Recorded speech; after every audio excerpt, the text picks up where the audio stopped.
গল্প রাজপুত্র ও অভিশপ্ত জঙ্গল। কুসুমপুর গ্রাম। গ্রামের শেষ প্রান্তে গভীর জঙ্গল। গ্রামের আরেক প্রান্তে বুধবারের হাট বসেছে। সবজি, ফল, জামা কাপড় আরও এটা সেটা, সবাই দারুণ ব্যস্ত। অন্য সব গ্রামের লোকজনেরাও আসছে, কেউ বিক্রি করতে, কেউ কিনতে। একটা গরুর গাড়ি ভর্তি জিনিসপত্র নিয়ে বাজারের ভেতরের রাস্তা দিয়ে যেতে যেতে গাড়িটা থামল। পেছনে থাকা লোকজনেরা ব্যস্ততার মধ্যে রাস্তায় বাধা পেয়ে চেঁচামেচি জুড়ে দিল। তখন গাড়ি চালক গাড়িটাকে রাস্তার একপাশে কোনো মতে সরিয়ে রাখল। গাড়ি থেকে নামলো কোচোয়ান আর তার পাশে বসে থাকা কমল। গাড়িতে বসে কমলের বউ আর তার 8 বছরের ছেলে। কোচোয়ান এ গ্রামের নয়, কিন্তু কমলের ছেলেবেলা কেটেছে কুসুমপুরে। 12 বছর বয়সে বাবা মা দুজনকে হারিয়ে বাপের ভিটে ছেড়ে মামার সংসারে তার ঠাঁই হয়েছিল। সেখানেই কাজ চালানোর মতো পড়াশুনো শিখে একটা কারখানায় চাকরি জুটিয়েছে। মামা বাড়ির গ্রামের মেয়ে সৌদামিনীকে বিয়ে করে সেখানেই সে ছিল। কিন্তু দিনে দিনে মামার ছেলেদের সংসার বেড়ে যাওয়ার জায়গার অভাব হতে থাকে। তাই এবছর কারখানার কোয়ার্টারে থাকার চেষ্টা করেছিল কমল, কিন্তু অত ছোট জায়গায় থাকতে অসুবিধা হচ্ছিল খুব। সৌদামিনী অনেক গল্প শুনেছে কুসুমপুরের। অনেক দিন ধরেই সে তার ছেলে পবন বাবার কাছে এখানে আসার বায়না করছিল, কিন্তু 18 বছর আগে ছেড়ে আসা জায়গায় অবস্থা এখন কেমন কে জানে। তাই যেতে চায়নি কমল, কিন্তু সুযোগ এসে গেল। কমলদের কারখানার একটা শাখা খুলেছে কুসুমপুরে, আর জায়গাটার তেমন উন্নতি না হওয়ায় কেউ সেখানে কাজে যেতে চাইছে না। কমল একবার বলতেই রাজি হয়ে গেলেন মালিক। তাই গৃহস্থালির জিনিসপত্র নিয়ে তার এখানে পদার্পণ। হাটের লোকজনের থেকে কারখানার পথটা শুনে নিয়ে আবার গাড়ি চাপল কমল। এত বছর আগে গ্রাম ছাড়লেও সে নিজের বাড়ির কথা ভোলেনি মোটেই। তবে সে আগে এসে জায়গাটা দেখে যেতে চেয়েছিল, কিন্তু সৌদামিনী আসতে দেয়নি। বলেছে, ওখানে কে খাওয়া পড়ার খেয়াল রাখবে তোমার? যাব যখন একসাথে 3 জনেই যাব। কমলের বাড়ি গ্রামের শেষ সীমায় জঙ্গলের ধারে, তাই দুরন্ত ছেলেকে নিয়ে আসতে ভয় ছিল কমলের। কিন্তু সৌদামিনী বলেছিল, এখন দেখো গিয়ে গ্রামের সীমা বেড়ে গেছে অনেকখানি। বেলা 2টো নাগাদ তারা এসে পৌঁছল বাড়ির দাওয়ায়। বাড়ির অবস্থা 18 বছরে শোচনীয়। বাঁশগুলোতে উই ধরেছে, বাঁশের গায়ে কোথাও মাটি লেগে আছে, কোথাও নেই। কিন্তু দেখল ওদের পুরনো ঘরের পাশেই কিছু নতুন বাঁশ দিয়ে কাঠামো করা হয়েছে। কমলদের ঘরের চারদিকটা কলা, আম, পেয়ারা বাগানে ঘেরা ছিল। এখনো আছে, কিন্তু তার মাঝে মাঝে জঙ্গল আগাছা গজিয়ে উঠেছে। না, এখানে থাকা সম্ভব নয়। এতক্ষণ সৌদামিনী আর কমলের পবনের কথা মনে পড়েনি। হঠাৎ দুরন্ত ছেলের কথা মনে পড়তে পেছনে তাকিয়ে দেখল পবন জঙ্গলের দিকে মুখ করে চুপ করে দাঁড়িয়ে। আজও কমলের বাড়িটাই গ্রামের শেষ প্রান্তে। নতুন করে গ্রামের সীমানায় কোনো বাড়ি আজও হয়নি। সৌদামিনী পবনকে ডেকে বলল, দেখে যা বাবা, আমাদের নিজেদের বাড়ি এটা। পবন কোনো সাড়া দিল না। কমল যতদূর জানে তাতে কমলের দাদুই এখানে জমি কিনে প্রথম বাড়ি করে। সে সময় এই জমিটা ছিল এক ব্রাহ্মণের।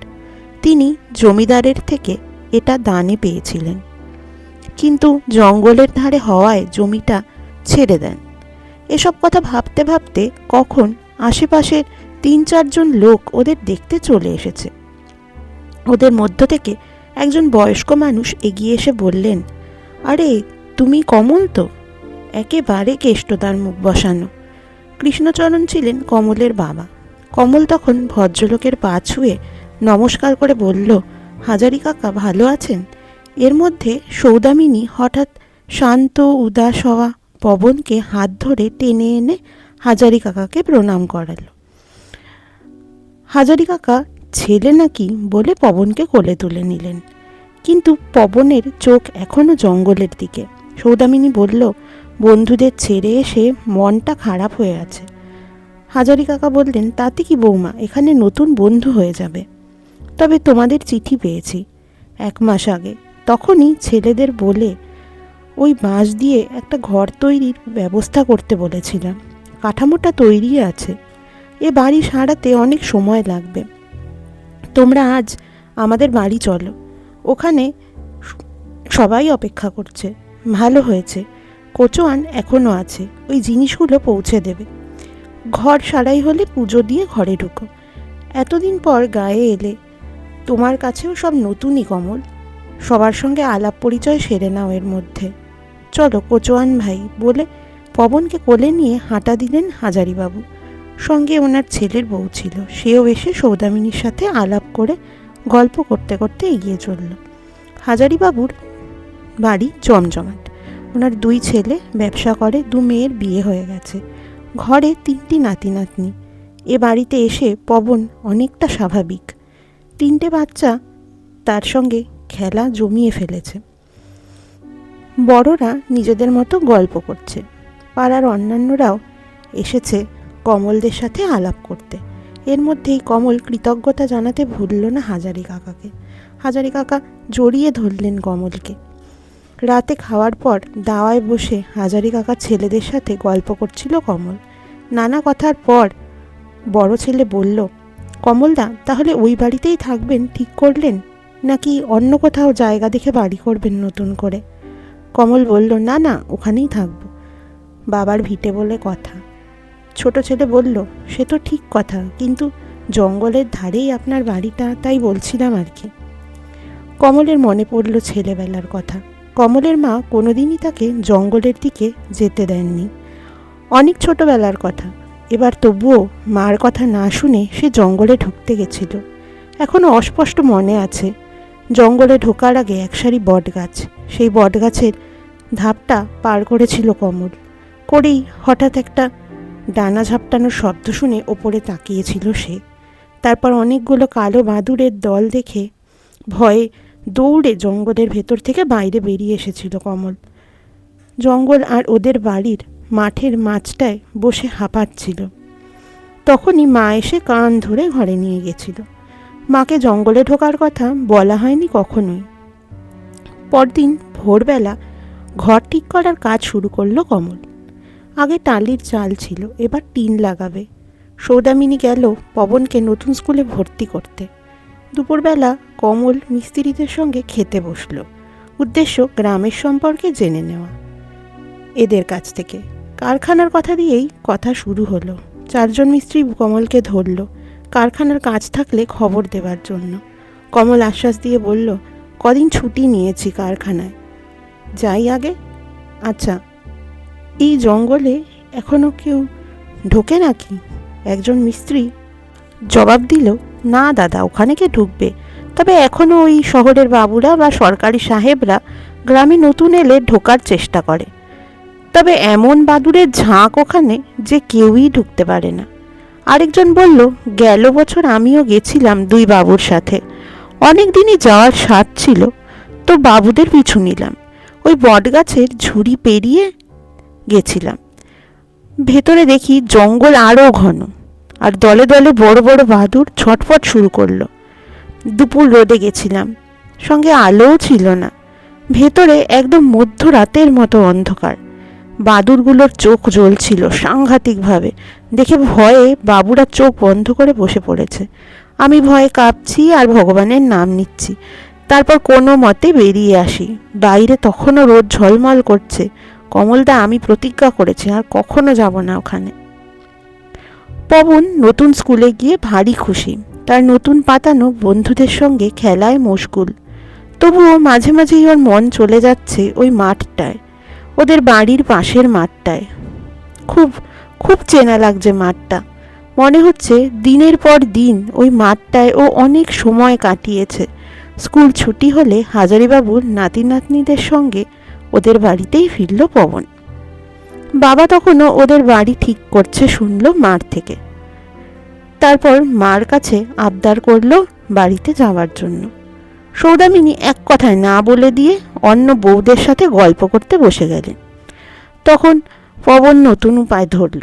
হাজারীবাবুর নাতি নাতনিদের খেলার নতুন জায়গার নামে ওদের নিয়ে চলল নিজেদের বাড়ির দিকে। ওরা পথ চেনে ভালোই, তাই ওদের সঙ্গে নিল পবন। ওদের দেখে কমল অবাক, জিজ্ঞেস করলো, একা এসেছিস কেন? ঠিক আছে, দেখে যা, ঘর তো ওঠানো হয়েই গেল। পবনের সেসব দেখার কোনো ইচ্ছেই ছিল না। তখন সে মাঠে নেমে গেছে। বাকি তিনজনও ওকে অনুসরণ করছে দেখে কমল ওদের বাধা দিল। ওরা দাঁড়িয়ে গেলেও পবন বড় বড় পা ফেলে জঙ্গলের দিকে যাচ্ছে দেখে কমল ছুটে গেল।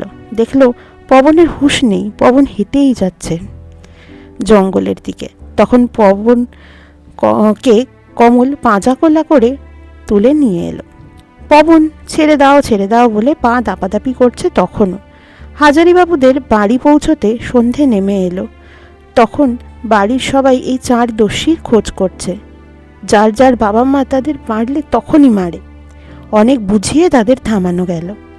বাকি বাচ্চারা যখন মায়ের হাত থেকে বাঁচতে ব্যস্ত, তখনও পবনকে চুপচাপ দেখে কমলের কেমন ভয় লাগলো।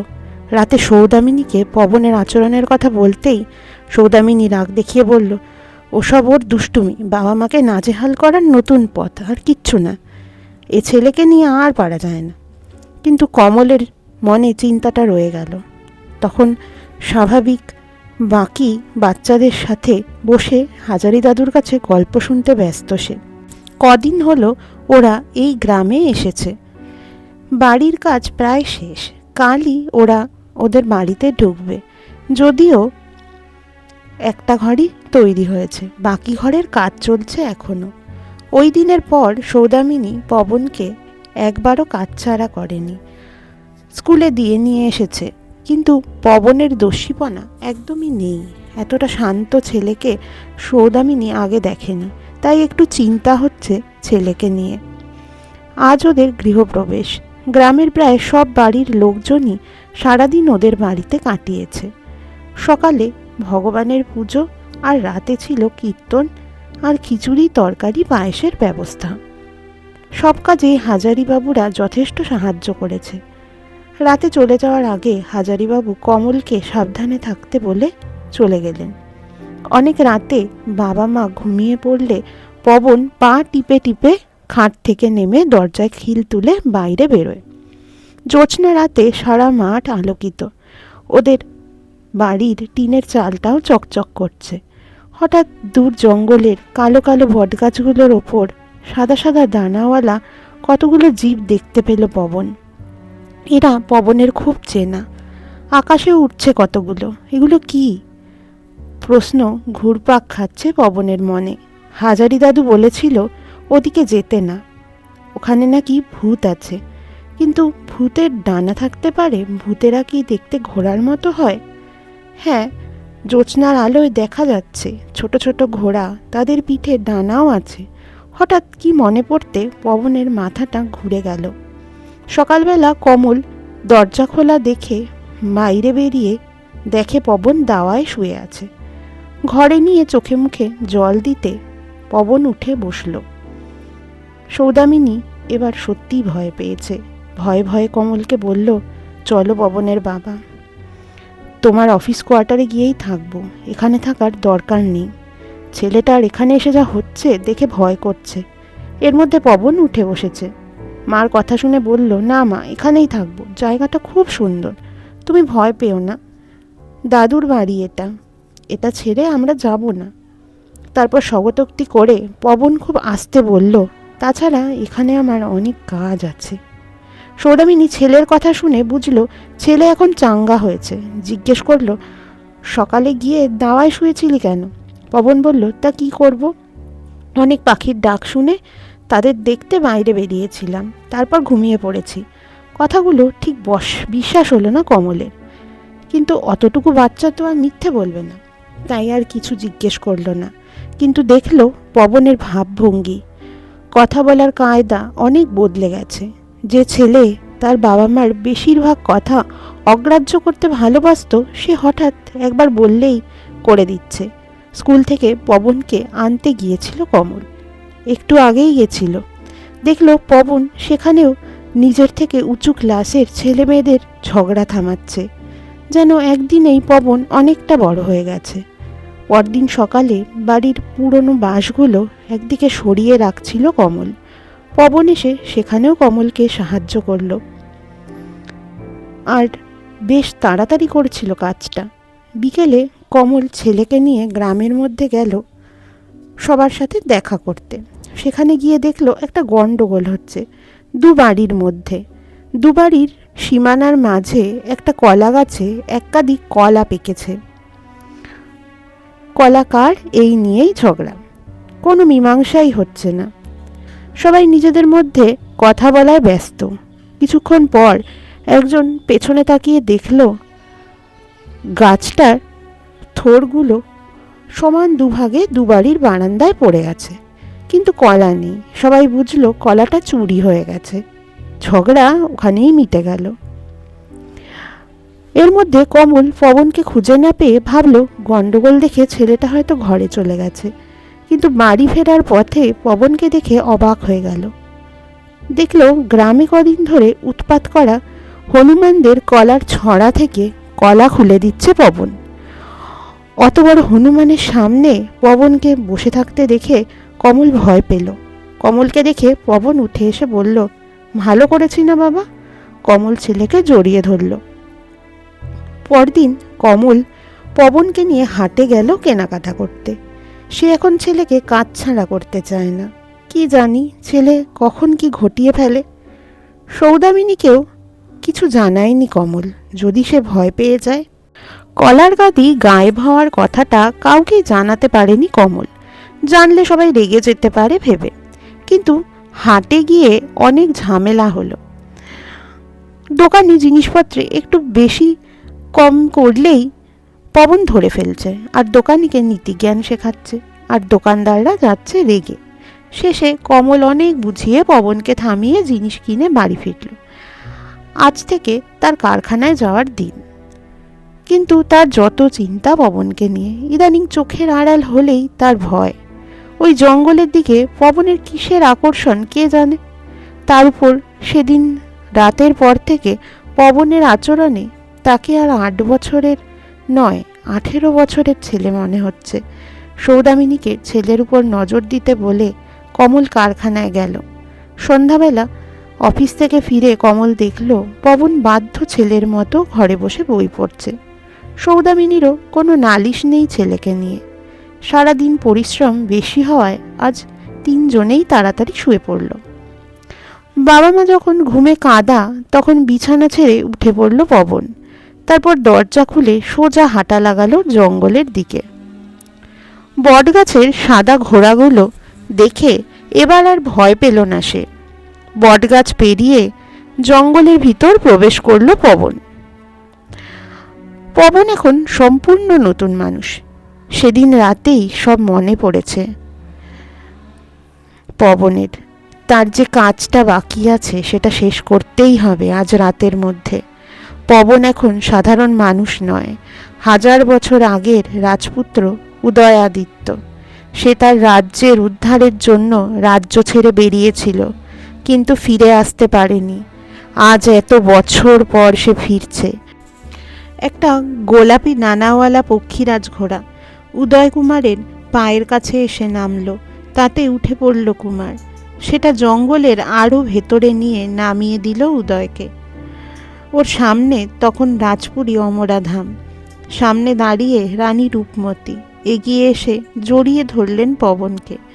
রানী রূপমতী, রাজগুরু, উদয়ের 2 বোন ছাড়া পুরো রাজ্য আজ শাপগ্রস্ত। দোষটা করেছিলেন রাজকুমার নিজেই। অমরাধাম রাজ্যের প্রতিপত্তিতে তখন তার চারপাশের রাজ্যগুলো ছিল ম্রিয়মাণ। রাজা বল্লভাদিত্যের সময় যে প্রতিপত্তি ছিল তার মৃত্যুর পর রানী রূপমতীও তা বজায় রাখতে পেরেছিলেন, কিন্তু রাজ্য শাসনের ব্যস্ততার কারণে নিজের ছেলের প্রতি নজর দিতে পারেননি। গুরুদেবের কাছ থেকে শিক্ষা গ্রহণ করে 16 বছর বয়সে রাজ্যে ফিরে আসে উদয়াদিত্য, তার প্রিয় পক্ষীরাজ ঘোড়া বীরাক্ষর পিঠে। অমরাধাম রাজ্যের প্রতীক এই পক্ষীরাজ ঘোড়া। রাজপুরীর রাজবংশের নিজস্ব পক্ষীরাজ, সঙ্গে কয়েক লক্ষ পক্ষীরাজ রাজার সেনাদের জন্য আর অমরাধামের কিছু ধনী ব্যবসায়ীদের ছিল এই ঘোড়া রাখার অধিকার। সেই রকমই বীরাক্ষকে দেওয়া হয় রাজপুত্র উদয়াদিত্যকে। তখন সে গুরুদেবের কাছে যায়। যুদ্ধে ব্যবহৃত ঘোড়াকেও সেখানেই শিক্ষা দেওয়া হয়। এক যুদ্ধক্ষেত্রে আহত হয়ে মৃত্যু হয়েছিল রাজার। তারপর রানী রূপমতী দায়িত্ব নেন রাজ্যের। 3 রাজকুমারীও যথেষ্ট প্রতিভাবান, ফলে তারাও রাজকার্যে মাকে সাহায্য করতেন। এমন অবস্থায় রাজপুত্র প্রশিক্ষণ শেষে ফিরে এলে সবার আনন্দের সীমা রইল না। প্রথম 2 বছর বেশ ভালোই কাটল। সারা রাজ্য রানীমাকে আর তার কন্যাদের যেমন ধন্য ধন্য করত, তেমন রাজপুত্রকেও তারা একই আসনে বসালো। পরাক্রমশীল ন্যায়শীল উদয় প্রতাপকে। তার পরেই শুরু হলো অনাচার। রাজপুত্রের কয়েকজন নতুন বন্ধু হলো, যারা ছিল আশেপাশের রাজ্যের রাজপুত্র। তারা প্রথমে ভালো হওয়ার ভান করলেও অচিরেই তাদের স্বরূপ ফুটে উঠল। তাদের সঙ্গদোষে উদয়প্রতাপও বদলে যেতে লাগলেন। এই রাজপুত্রেরা বিভিন্ন সময়ে তাদের রাজ্যের সাধারণ মানুষের ওপর অত্যাচার করত, কিন্তু রাজপুত্রের ভয়ে তারা প্রতিবাদ করতে ভয় পেত। এরকম করতে করতে একদিন অমরাধাম রাজ্যেও এলো তারা। রাজপুত্র উদয়াদিত্যকে বলল, একটা খেলা খেললে কেমন হয়? কোনো দিক না ভেবেই বন্ধুদের কথায় রাজি হয়ে গেল উদয়। তখন ওই অন্য রাজ্যের রাজপুত্ররা তাকে বলল, তোমাদের রাজ্যে আমরা থাকবো কিছুদিন। এই কদিন 3টে খেলা খেলবো আমরা। তোমার 3টে পছন্দের জিনিস আমরা তোমার থেকে চেয়ে নেব নিজেদের পছন্দ মতো, আর আমরা তোমাকে 3টে কাজ দেব। এই এক একটা কাজ তোমায় করতে হবে। যদিও কাজগুলি খুবই সাধারণ হবে। তুমি একটা করে কাজ করবে আর একটা করে জিনিস ফেরত পাবে। যদি না করতে পারো তবে জিনিসটা আমাদের হয়ে যাবে। বলো, রাজি তো? উদয়প্রতাপ বন্ধুদের কথাগুলো খুব সহজভাবে মেনে নিয়ে বলল, রাজি। বন্ধুরা এবার তাকে 3টে জিনিস দিতে বলল। 3টে জিনিস হলো রাজপুত্রের তরবারি, যেটা তাকে তার গুরুদেব দিয়েছিলেন। 2, রাজপুত্রের মুকুট, যেটা রানীমা মন্দির থেকে পুজো করে দিয়ে বিপদমুক্ত করে এনেছেন, যেটা মাথায় পড়লে কখনো যুদ্ধক্ষেত্রে মৃত্যু হবে না রাজপুত্রের। আর 3য় হলো বীরাক্ষ। প্রথম দুটো শুনে রাজপুত্র যতটা না চমকালেন বীরাক্ষর কথা শুনে, তার চেয়ে অনেক বেশি চমকালেন তিনি। বাকিগুলো তো এক একটা জিনিস, কিন্তু বীরাক্ষ তো জিনিস নয়, সে তার ছোটবেলার খেলার সাথী। বন্ধুরা বলে উঠল, ওহে অমরাধামের রাজপুত্র, এত ভাবার কিছু নেই, খুব সহজেই ওদের ছাড়িয়ে নিতে পারবে তুমি। রাজপুত্র বন্ধুদের কথা বিশ্বাস করে 2টো জিনিসই ওদের হাতে দিয়ে বলল, বীরাক্ষকে ছেড়ে অন্য কিছু তো চাইতে পারো তোমরা। বন্ধুরা বলল, দেখো ভাই, এই 3টে জিনিসই আমাদের চাই, তবে একটু সহজ করে দিচ্ছি তোমার কাজটা। কোনো নির্দিষ্ট কাজে নির্দিষ্ট জিনিস নয়, তোমার কাজের সঙ্গে যে জিনিসটা ছাড়িয়ে নিতে চাইবে সেইটাই তখন দেব। এখন বীরাক্ষকে দাও। রাজপুত্র কথা রাখতে নিমরাজি হয়েও বীরাক্ষকে দিয়ে দিল। বন্ধুদের আসল লোভ ছিল বীরাক্ষ, কেননা কোনো পক্ষীরাজকে বশ মানানোর ক্ষমতা কোনো রাজ্যেরই ছিল না, না ছিল ধরার অধিকার। বন্ধুরা বীরাক্ষকে পেয়ে তার উপর অত্যাচার শুরু করলো। গোলাপি ডানাওয়ালা সাদা ঘোড়াটাকে কাঁদা মাখিয়ে দিল, তারপর নোংরা জলের মধ্যে বেঁধে রাখলো, আর কিছু খেতেও দিল না। আসলে তারা প্রথমে বীরাক্ষর উপর চড়তে গিয়েছিল, কিন্তু বীরাক্ষ তাদের ফেলে দেয়, তাই প্রতিশোধ নিচ্ছিল ওরা। কিন্তু তা দেখে রাজপুত্র চোখের জল ফেলা ছাড়া কিছুই করতে পারল না। বন্ধুরা তাকে প্রথম কাজ দিল। রাজ্যের 100 জন পূজারীর চুলের ঝুঁটি এনে তাদের দিতে হবে। রাজপুত্র বন্ধুদের দেওয়া কথার শুনে বুঝতে পারল কতখানি খারাপ মনের মানুষেরা, কিন্তু কথা দিয়ে ফেলেছে সে, এ পাপ তাকে করতেই হবে, নয়তো বীরাক্ষকে এরা মেরে ফেলবে। রাজপুত্র এরকম 100 জন পূজারীর কাছে গেলেন ও তাদের কাছে অনুরোধ করলেন চুলের গোছা দেওয়ার জন্য। রাজপুত্র তাদের কাছে চাইছেন দেখে তারা না করলেন না, ভাবলেন নিশ্চয়ই কোনো ভালো কাজে লাগবে, তাই বিনা বাক্য ব্যয়ে দিয়ে দিলেন। রাজপুত্র দেরি না করে সেগুলি বন্ধুদের দিয়ে বীরাক্ষকে নিজের কাছে নিয়ে নিলেন। এবার উদয় ভয়ঙ্করভাবে রেগে গেল বন্ধুদের ওপর। রানীমাও উদয়ের আচরণের কথা জানতে পেরে রেগে গেলেন, তখনকার মতো ক্ষমা করেও দিলেন। এদিকে রাজপুত্র যখন ভাবছে বাকি দুটো জিনিসের মধ্যে কোনটা আগে নেবে, তখন বন্ধুরা আরো ভয়ানক মতলব করছে।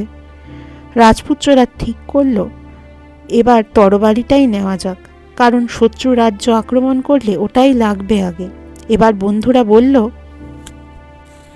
রাজপুত্রকে অমরাধামের কুলদেবতা খৌনি মাতার মূর্তি মন্দির থেকে উঠিয়ে এনে একদিন নিজের কাছে রাখতে হবে, যাতে একদিন তাদের রাজ্যে পুজো বন্ধ থাকে। রাজপুত্রকে অপমান করার এর থেকে কঠিন উপায় আর কিছু হতে পারত না। বাধ্য হয়ে রাজপুত্র এ কথায় রাজিও হয়ে গেল। মধ্যরাতে রাজপুত্র প্রহরীদের নজর বাঁচিয়ে খৌনি মাতার মূর্তি উঠিয়ে নিল। পরদিন সকালে সারা রাজ্যে হুলস্থুল পড়ে গেল। খৌনি মাতার মূর্তি চুরির মতো অপরাধ কে করল, কিন্তু কোথাও খুঁজে পাওয়া গেল না। ফলে সেদিন পুজো বন্ধ রইল। এ ভয়ানক পাপের কথায় রাজপুরো বিচলিত হয়ে পড়লেন। রাজপুত্র এত বড় অপরাধ করে বিষণ্ণতায় ডুবে রইলেন সারাদিন। এদিকে বন্ধুরা খুব খুশি রাজপুত্রকে অপদস্থ করতে পেরে। পরদিন সকাল হবার আগেই মূর্তি মন্দিরে পৌঁছে দিলেন রাজপুত্র। তারপর বন্ধুদের কাছে গেলেন তরবারি চাইতে। বন্ধুরা দিয়েও দিল, কিন্তু তখনও রাজপুত্র বন্ধুদের উপর থেকে সব বিশ্বাস হারাননি। রাজপুত্র চলে যেতেই তারা নিজেদের মধ্যে একচোট হেসে নিল, কারণ তারা আসল তরবারি নিজেদের হস্তগত করেছে আর রাজপুত্রকে দিয়েছে একটা নকল তরবারি। এদিকে মন্দিরে মূর্তি ফেরত আসায় সবাই আনন্দিত। রাজগুরু নতুন করে মূর্তির প্রাণ প্রতিষ্ঠা করে পুজো করতে বসলেন। রানীমা, রাজকন্যারা, রাজপুত্র সবাই সেখানে উপস্থিত। এমন সময় দেবী খৌনি নিজেই আবির্ভূতা হলেন মন্দিরে। দেবীকে দেখে সবাই দেবীর কাছে যখন ক্ষমা প্রার্থনা করছে, তখন রাজপুত্র চুপচাপ দাঁড়িয়ে রইলেন। তখন দেবীর আগত স্বরে বললেন, তোমরা সবাই ক্ষমার অযোগ্য, তোমাদের রাজপুত্র এই ঘটনার জন্য দায়ী। আর সে শুধু আমার নয়, রাজ্যের সব পুরোহিতদের অপমান করেছে, আর তোমরা তাকে সেই জন্য শাস্তি প্রদান করনি। তাই একমাত্র রাজপুত্র ক্ষমা চাইলে তবেই আমি তোমাদের ক্ষমা করব। রাজপুত্র ক্ষমা চাইতে যেতেই দেবী বললেন, এর জন্য তোমায় আমার পুজো নতুন করে শুরু করতে হবে কুমার, আর সেই জন্য তোমায় যেতে হবে কর্তরি পাহাড়। সেখানে রক্তবর্ণ মাটি, গাছপালা রক্তবর্ণ, আজ অবধি কোনো মানুষ প্রবেশ করেনি সেখানে। এই পাহাড়ে একটি চিরহরিৎ বৃক্ষ আছে, সেই বৃক্ষের পুষ্প এনে আমার পায়ে দিতে হবে, তবেই আমি এখানে জাগরিতা হব। তবে শুনে রাখো, এই বৃক্ষের ফুল কখনো নষ্ট হয় না, তবে এই বৃক্ষ একবারই দেখা সম্ভব একজন মানুষের পক্ষে। তবে এই পুষ্প আনার জন্য তোমার কাছে সময় থাকবে 7 দিন। 7 দিনের দিন যদি ফুল আমার পায়ে না আনতে পারো, তবে আমার অভিশাপে এই রাজ্যের সবাই, এই রাজমহল বৃক্ষে পরিণত হবে, আর রাজ্যের প্রতীক পক্ষীরাজ ঘোড়ারা সবাই বাঁদুড়ে পরিণত হবে। তবে তুমি যেদিন ওই পুষ্প আমার পায়ে অর্পণ করবে, সেদিনই এরা অভিশাপ মুক্ত হবে। তবে রাজগুরু রানী রূপমতী আর তার কন্যারা আমার পরম ভক্ত, তাই শুধু গভীর রাতে তারা বৃক্ষ থেকে মানুষে পরিণত হবে, আর পক্ষীরাজরা বাদুড় থেকে নিজেদের অবস্থায় ফিরে আসবে। বলে দেবী অন্তর্হিতা হলেন। রাজপুত্র আর বিন্দুমাত্র অপেক্ষা না করে বীরাক্ষর পিঠে চেপে বসলেন।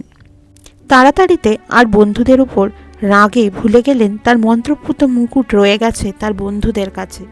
এদিকে বন্ধুরা সব কথা শুনে আর দেরি করল না, নিজেদের রাজ্যের দিকে তারা প্রস্থান করল। 3 দিন পর কর্তরি পাহাড়ে পৌঁছালো রাজপুত্র। রক্তমৃত্তিকায় রক্তবর্ণ গাছের মধ্যে চিরহরিৎ বৃক্ষ একটি, তাতে অসংখ্য রক্তবর্ণের পুষ্প। সেই ফুল তুলে নিয়ে পেছন দিকে ফিরে উদয়প্রতাপ দেখল বীরাক্ষ নেই।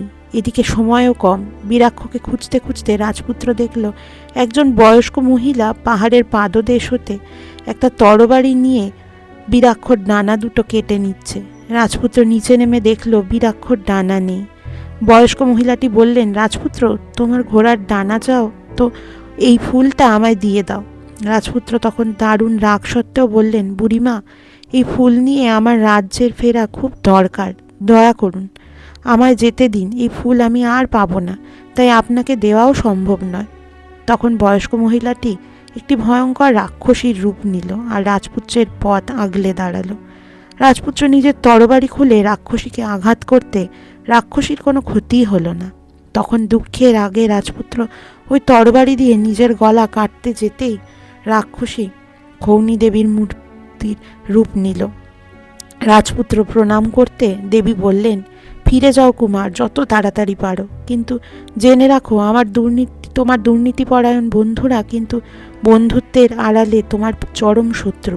তারা তোমার আসল তরবারি ফেরত দেয়নি। বীরাক্ষর ডানা আমি ফিরিয়ে দিলাম, কিন্তু যতক্ষণ না তুমি ওই পুষ্প আমার মূর্তিতে অর্পণ করবে আমি তোমার কোনো সাহায্য করতে পারবো না কুমার।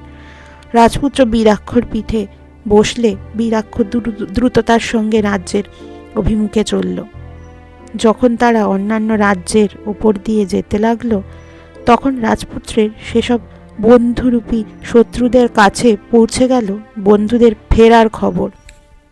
রাজপুত্র বীরাক্ষর পিঠে বসলে বীরাক্ষ দ্রুততার সঙ্গে রাজ্যের অভিমুখে চলল। যখন তারা অন্যান্য রাজ্যের ওপর দিয়ে যেতে লাগলো তখন রাজপুত্রের সেসব বন্ধুরূপী শত্রুদের কাছে পৌঁছে গেল রাজপুত্রের ফেরার খবর। তারা তখন পরিকল্পনা করল রাজপুত্রকে কিভাবে পর্যুদস্ত করা যায়। তখনও হাতে এক রাত বাকি। বীরাক্ষর পিঠে বসে রাজপুত্র দেখলেন এসে গেছে রাজ্যের সীমানা। বীরাক্ষ আনন্দে নেচে উঠেছে। 3 দিন টানা ওড়ার পরে বীরাক্ষ ক্লান্ত, রাজপুত্রও বটে। তাই রাজ্যের সীমানায় বয়ে চলা খেতসী নদী দেখে রাজপুত্র জল খাওয়ার জন্য নামলেন, কিন্তু তিনি জানতেন না যে সেই বিশ্বাসঘাতক বন্ধুরা তার জন্যই সেখানে অপেক্ষা করছে। বীরাক্ষকে জল খেতে দিয়ে রাজপুত্র নিজে জল খেতে যেতেই বন্ধুরা পেছন থেকে তারই তরবারি দিয়ে উদয়াদিত্যকে আঘাত করল। উদয়াদিত্য অনেক চেষ্টা করেও বন্ধুদের সাথে ফিরে উঠলেন না, কারণ তার কাছে না ছিল গুরুদেব প্রদত্ত তরবারি, না ছিল মন্ত্রপুত মুকুট। 3 জনের সঙ্গে তিনি পারবেন কি করে? বীরাক্ষ রাজপুত্রকে বাঁচাতে যেতেই বন্ধুরা তার ডানায় আঘাত করল। রাজপুত্র বীরাক্ষকে নির্দেশ দিল সেনাপতিদের খবর দেবার জন্য, কিন্তু আহত বীরাক্ষর তখন উঠতে কষ্ট হচ্ছিল। তবুও সে জোরে ওড়ার আপ্রাণ চেষ্টা করল। যুদ্ধ করতে করতে রাত প্রায় শেষ। সূর্য ওঠার আগে এ ফুল পৌঁছাতেই হবে, কিন্তু পারল না রাজপুত্র। প্রচণ্ড আহত হয়ে নদীর চরে সে পড়ে রইল। বিশ্বাসঘাতকেরা স্বার্থসিদ্ধি করে তখন তরবারি আর মুকুট নিয়ে নিজেদের মধ্যে মারামারি করে মরছে।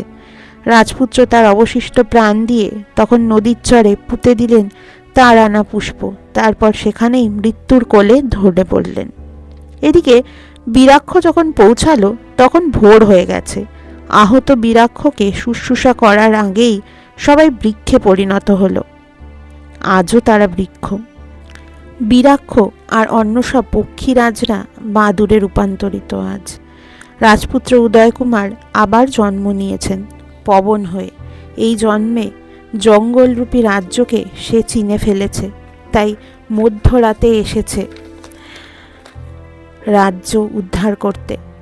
রানীমার আশীর্বাদ নিয়ে সে চেপে বসল বাদুররূপী বীরাক্ষর পিঠে। তারপর সেই নদীর চরে পৌঁছে গেল। দেখল নদীর চরে যেখানে সে ফুলটাকে পুঁতে রেখেছিল সেই জায়গাটা লাল হয়ে আছে। তাড়াতাড়ি খুঁড়ে ফুলটা বার করে বীরাক্ষর সঙ্গে মন্দিরে গেল।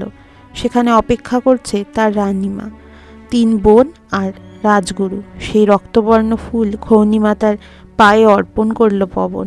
তারপর গুরুদেবের পূজায় আবির্ভূতা হলেন খৌনি দেবী। তিনি আবির্ভূতা হয়ে বললেন, এত দেরি করলে কুমার, এখন পৃথিবী বদলেছে, মানুষের মনও বদলেছে। রাজ্যবাসী বৃক্ষে রূপান্তরিত হলেও যথেষ্ট বয়স হয়েছে তাদের। আর তুমিও নতুন জন্ম পেয়েছো, নতুন পিতা মাতা আত্মীয় স্বজন পেয়েছো। তাই আমি এই রাজ্যবাসীকে জীবন দিতে অপারগ। তবে এদের বাকি রাতটুকু জীবনদান দিয়ে সবাইকে মুক্তি দেব। আর এই জঙ্গল কাল থেকে মানুষের প্রবেশের যোগ্য হয়ে যাবে। খনি দেবী চলে যেতেই আগের মতোই রাজ্য সচল সচিব হয়ে উঠল। রাতের শেষে পবনকে শেষ বিদায় জানিয়ে রানীমা আর 3 রাজকন্যা সঙ্গে রাজ্যের সকলে মুক্তি লাভ করল। যাওয়ার আগে বীরাক্ষ পবনকে পিঠে বসিয়ে জঙ্গলের সীমানায় ছেড়ে দিল। জঙ্গল এখন আর অত ঘন নেই। সূর্যের আলো প্রবেশ করছে জঙ্গলে। প্রিয়জনদের মুক্তিলাভের আনন্দে চোখের শেষ অশ্রুবিন্দু মুছে নিয়ে পবন জঙ্গলের বাইরে বেরোলো। দেখলো মাঠের ওপারে তার বাবা মার সঙ্গে গ্রামের লোকেরাও তাকে খুঁজছে আর তার নাম ধরে ডাকছে। একজন এর মধ্যেই পবনকে দেখতে পেয়েছে। সে সকলকে জানাতে সবাই এসে পবনকে জড়িয়ে ধরল। সৌদামিনী বকতে গেলে পবন মাকে জড়িয়ে ধরে বলল, দেখলে জঙ্গলে গেছিলাম, সারা রাত ছিলাম, তোমরা শুধু শুধু ভয় দেখাও। জঙ্গলের ভেতরটা কত সুন্দর জানো। সবাই তখন একসাথে জঙ্গলে ঢুকলো। দেখলো কোথায় অন্ধকার জঙ্গলের ভেতরে দিব্যি রোদ পড়েছে। তার মানে এতদিন সবাই বানিয়ে বানিয়ে জঙ্গলের ব্যাপারে ভয় দেখাতো। আগে গ্রামের 2-1 যারা জঙ্গলে ঢোকার চেষ্টা করেছিল তাদের কথা সবাই হেসে উড়িয়ে দিল। কমলও তাদের মধ্যে একজন ছিল। কিন্তু এখন জঙ্গলের ভেতর দেখে আর ছেলের কথা শুনে তারও মনে হলো ছোটবেলায় হয়তো সে ভুল দেখেছিল, কিন্তু খুব আনন্দ পেল তার দুষ্টু ছেলেকে ফেরত পেয়ে।